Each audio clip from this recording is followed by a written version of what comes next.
Hi, quick reviews. It's me, Sergio. So we'll continue with our SPSS episode.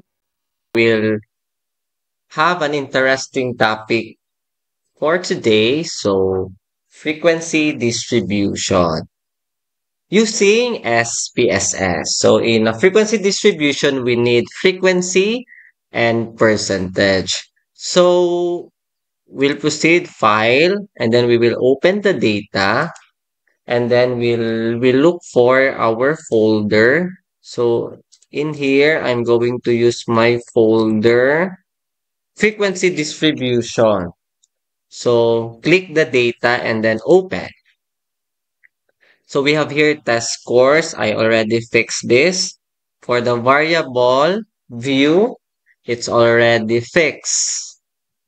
Okay, the measure is a scale since it's numerical. For the data view, so we have here, and we can proceed with analyze, descriptive statistics, and frequencies.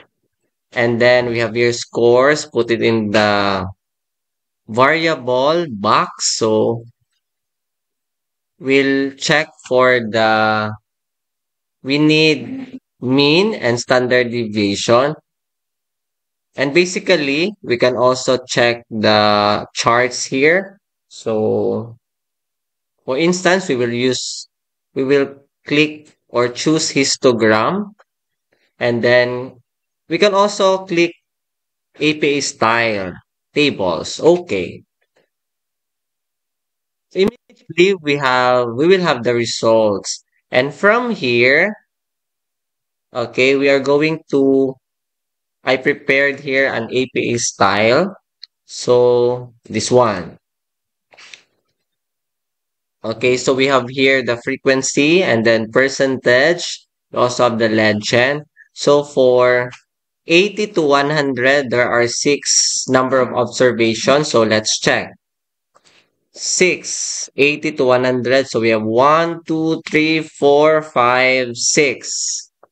That is why in here there are six. And then for percentage, that's 25%. So it's very easy. For the frequency, so we have to remember, analyze, descriptive statistics, and frequencies.